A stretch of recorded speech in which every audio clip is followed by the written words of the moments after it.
I was signing the last contract of the day when my phone buzzed against the glass desk. The screen lit up with a name I hadn't seen in 12 years, Mom. For a moment, I just stared at it. The city's skyline shimmered beyond the window, the golden tint of sunset washing over the polished floor of my office. Everything around me was calm, successful, controlled, exactly how I'd built it. Yet, inside, a small tremor started beneath the surface. I smoothed the sleeve of my silk blouse, steadying my breathing. 12 years ago, they'd taken everything I had, my savings, my trust, my belief in family.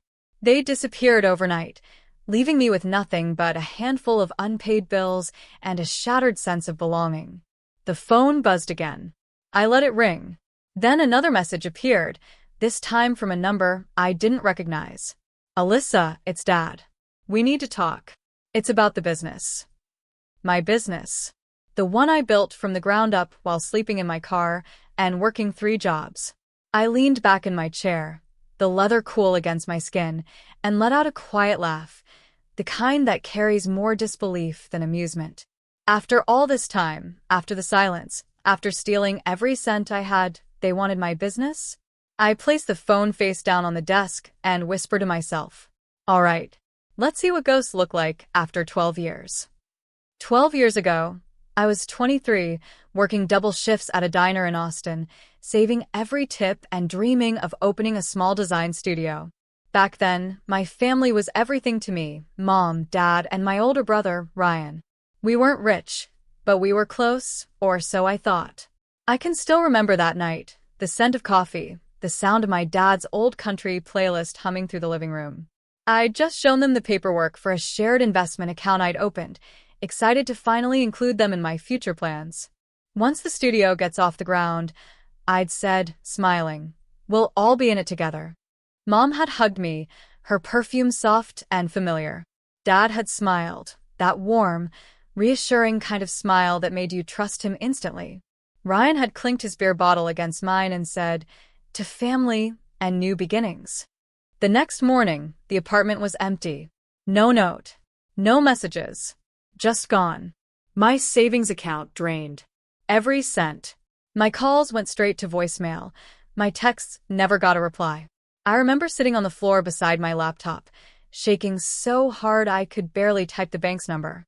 They hadn't just taken my money. They'd taken the foundation of who I was. For weeks, I replayed every conversation, every laugh, every I love you. I wondered what I'd done wrong. The only person who stayed was my grandmother, Evelyn. She was the one who found me crying on her porch a few days later, clutching a box of receipts and dreams that no longer mattered. She held me close and whispered, you can rebuild money, Alyssa, but don't you ever let them steal your fire. Before I left her house that night, she pressed a small silver locket into my palm. Inside it read, grow through what you go through. I wore it the next morning when I packed my last suitcase and bought a one-way bus ticket to Dallas. No plan, no family, just a promise to myself. I'd never let anyone make me that helpless again. Dallas didn't welcome me gently. My first nights were spent in a tiny motel that smelled of bleach and stale cigarettes, my few clothes folded neatly on the chair beside the bed like they were proof I still had control. I found work at a coffee shop near downtown, morning shifts at the counter, evening shifts cleaning offices. It wasn't glamorous, but it paid for instant noodles and bus fare. What saved me wasn't luck, it was stubbornness. I refused to let their betrayal define the end of my story. During one late-night cleaning shift, I met Marian Cooper, the owner of a small marketing firm whose office I scrubbed every Wednesday. She used to stay late, working behind her glass desk with her shoes kicked off. One night, she noticed my sketchpad open on the cleaning cart. These are yours? She asked, thumbing through my logo designs. I nodded, embarrassed. She smiled. You've got an eye for brand identity, kid. Ever thought about doing this for a living? That question cracked something open inside me. Within weeks, Marian started teaching me the ropes, branding, pitches, client psychology. She didn't pity me.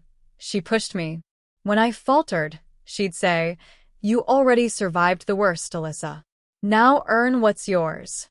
I worked like my life depended on it, because it did. Days bled into nights, nights into early mornings. My fingers cramped from sketching, my eyes burned from staring at screens. But the exhaustion felt different now. It wasn't hopeless. It was growth. My first big win came 2 years later. A local bakery owner hired me to redesign her brand. When her sales doubled, she told everyone about the girl who turned her cookies into gold. Word spread. Then came small restaurants, boutiques, real estate agents, each client bigger than the last. I saved every dollar, rented a shared workspace, and named my studio Silverline Creative, after the tiny silver locket that had become my good luck charm. Marian was there when I signed my first solo contract. She poured us 2 glasses of cheap champagne and said, "Here's to women who rise from ashes and heels." Within 5 years, Silverline wasn't just a studio. It was a brand of its own. We handled campaigns for national clients, quietly expanding into Los Angeles and Chicago. I bought an office downtown, overlooking the skyline I once dreamed of from a bus window. But I never told my family. Not once. Online, I kept things vague. A few photos, generic captions. No interviews, no bragging rights. Part of me wanted to keep my success pure, untouched by the people who once drained everything from me.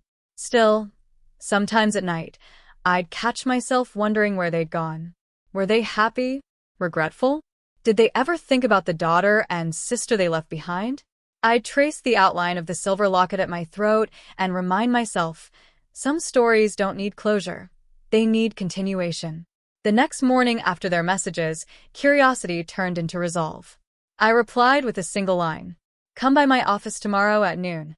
By the time the clock struck 12, I was seated behind my desk at Silverline Creative Headquarters, a top-floor suite with glass walls, soft jazz in the background, and the faint scent of vanilla and cedarwood from the diffuser. My assistant had just placed 2 cappuccinos on the side table when the elevator doors opened.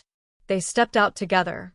Mom, her hair streaked with gray now, Dad, slower than I remembered, and Ryan, older, bulkier, but still carrying that same overconfident posture. For a second, no one spoke.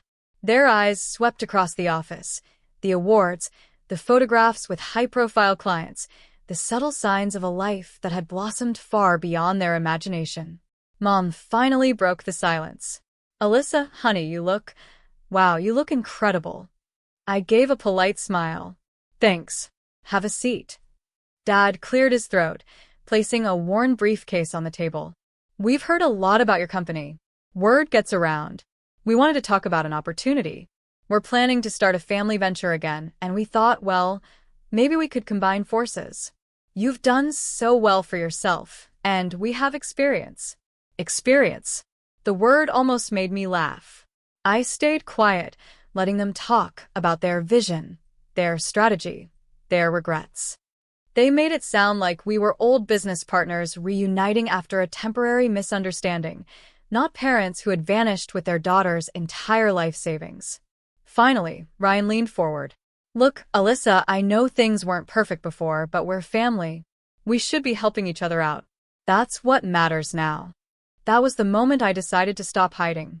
I stood up and walked toward the large glass window, overlooking the skyline. "You want to know what's funny?" I said softly. "When you disappeared, I told myself I'd never depend on anyone again. And I didn't." They exchanged uneasy glances. I turned around. "Silverline Creative, the company you're sitting in, is mine. Every idea, every design, every dollar. I built this from scratch while you were building a life somewhere else with my savings." Mom's lips trembled. "Alyssa, No," I interrupted. "You don't get to rewrite it." Dad shifted uncomfortably. "We made mistakes, but you're successful now. Doesn't that count for something?" I stepped closer, meeting his eyes. "It counts for everything because I did it. Without you." Ryan looked around again, disbelief mixing with guilt. "This place, it's all yours?" I nodded. "Every inch." For a moment, the only sound was the low hum of the air conditioning. The same family that once saw me as a naive dreamer was now sitting in a space built entirely from the ashes they left behind. I walked back to my desk, tracing my fingers along the silver locket resting near my collarbone. "You came here for business," I said, sitting down. "So, let's talk business." Their faces fell slightly, realizing this wasn't a reunion. It was reckoning. I leaned forward, voice calm, measured. "You want to work with me? Then you'll follow my terms. But first, you'll hear how I got here. You'll hear what it cost me to survive what you did." And for the first time in 12 years, I saw something new in their eyes. Not authority, not dismissal, but fear. The power had shifted, and it was never going back. I let the silence stretch long enough to make them uneasy. Years ago, I'd been the one squirming under their disappointment, their judgment. Now, they sat across from me, waiting for mercy that wasn't coming easily. I folded my hands on the desk. "You want a partnership?" I began, keeping my tone professional. "But a partnership requires trust. You forfeited that when you emptied my account and disappeared." Mom's eyes filled with tears. "We were desperate, Alyssa. Your father lost his job. Ryan had debts." I raised a hand gently. "I'm not here for excuses. I'm here for terms." Ryan scoffed, but his voice faltered. "You think you can just dictate how we—" "Yes," I said simply. "That's exactly what I think." I opened a folder and slid 3 envelopes across the table, one for each of them. Inside were written conditions, not punishments, but chances at redemption. "For you, Dad," I said, looking him in the eye. "You'll enroll in a financial ethics course. I've already paid the tuition. When you finish, you'll work for the community bank that took a chance on me years ago without pay for 6 months. You'll rebuild your name from the ground up, like I did." He nodded slowly, the weight of shame visible in his trembling hands. "For you, Mom," I continued, "I've arranged a position at a women's shelter in Houston. They need volunteers to help other families in crisis. You'll spend time with women who've been abandoned, used, and left behind, like I was." Her tears spilled freely now. "Alyssa, I softened slightly, but didn't bend. Don't apologize to me. Just be the kind of woman I needed when I was 23. Then I turned to Ryan.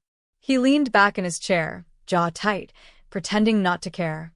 "And you," I said, "will take the startup capital I'm offering and build your own business, something legal, something honest. You've spent your life taking shortcuts. Let's see if you can create instead of consume." He blinked, confused. "You're giving me money?" "I'm giving you a test," I replied. "If you fail, you'll never hear from me again. But if you build something worth respect, I'll match your profits for 1 year.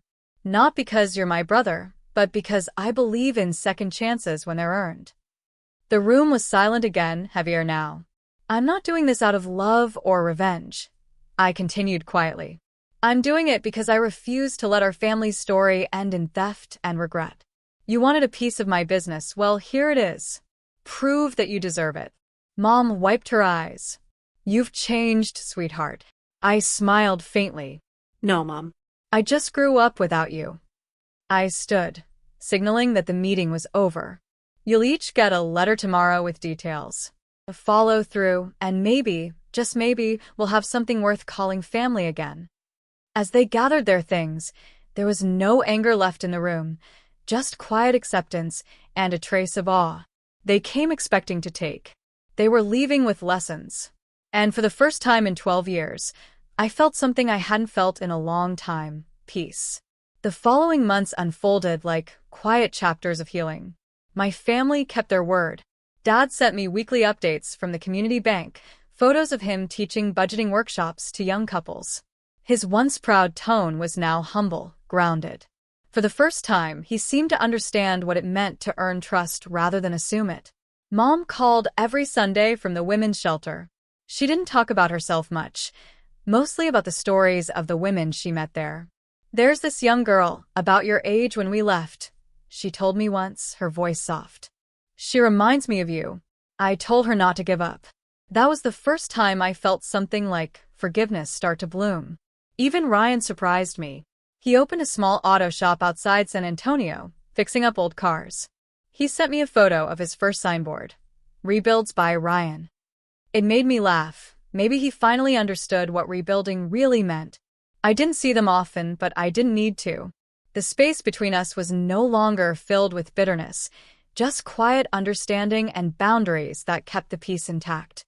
One late evening, after wrapping up a campaign presentation, I stood by the window of my office again. The city lights flickered below, like a constellation of second chances. I reached for the silver locket around my neck, the one my grandmother gave me, and opened it for the first time in years. The inscription still read, "Grow through what you go through." It hit me then how far I'd come, from a frightened 23-year-old with nothing, to a woman who built everything she needed within herself. My success wasn't revenge, it was restoration. I didn't want their apology anymore. I wanted peace, and I finally had it. A knock at the door pulled me from my thoughts. My assistant poked her head in. "Everything okay, Miss Harper?" I smiled. "Better than ever." She nodded and left, the door clicking shut behind her. I turned back to the skyline, whispering softly. They took everything once, but they taught me how to build something they could never steal again. The city glowed brighter then, or maybe it was just me, a woman reborn from her own ashes, finally free.